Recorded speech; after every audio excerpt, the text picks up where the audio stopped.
Hello, আমার নাম অভিজিৎ দেব। আমি নর্থ ইস্টের একটি ছোট্ট রাজ্য ত্রিপুরার ছোট্ট একটি গ্রাম মনুঘাটে আমি বসবাস করি।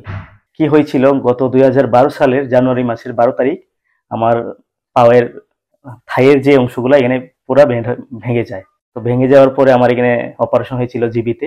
অপারেশন হওয়ার পর এখানে স্ক্রু প্লেট লেগে দিয়েছিল। তারপর থেকে আমার প্রায় 3বার সার্জারি হয়েছে, কিন্তু তার সাথে সাথে আমার হাঁটু টোটালি লক হয়ে যায়। আমার হাঁটু আর বাজ হতো না। তার ফলে আমার বিভিন্ন কাজকর্মে দিকতাস্ত অনেক অসুবিধার সম্মুখীন হতাম। গাড়িতে বসতে পারতাম না, দৌড়াতে পারতাম না, প্রচন্ড অসুবিধার সম্মুখীন হয়েছিলাম। শুধু 10 ডিগ্রি থেকে 15 ডিগ্রি ভাঙতো, এর বেশি বাজ হতো না।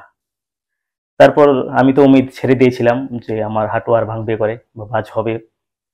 তারপরে আমি ইউটিউব দেখতে দেখতে হঠাৎ করে একদিন দেখলাম যে মনু স্যারের ভিডিও, যে দূরবীনের সাহায্যে অপারেশন করে হাঁটুর বাজটা করা যায়।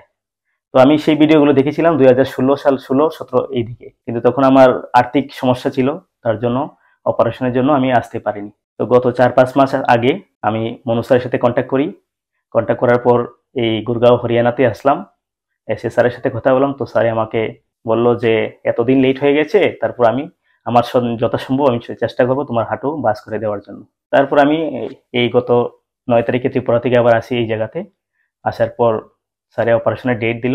তো আজ অপারেশন করলাম। করার পর আমাকে স্যারের যে ভিডিও দেখালো যে টোটালি টোটালি বাজ হয়ে গেছে, এখন ফিজিওথেরাপির মাধ্যমে পুরা বাজ হয়ে যাবে, কোনো সম্ভব নেই। তার জন্য আমি মনু স্যারকে অসংখ্য অসংখ্য ধন্যবাদ জানাতে চাই, কারণ উনি আমাকে দ্বিতীয় জীবন ফিরিয়ে দিয়েছেন আমার কাছে, এমনটাই অনুভব হচ্ছে।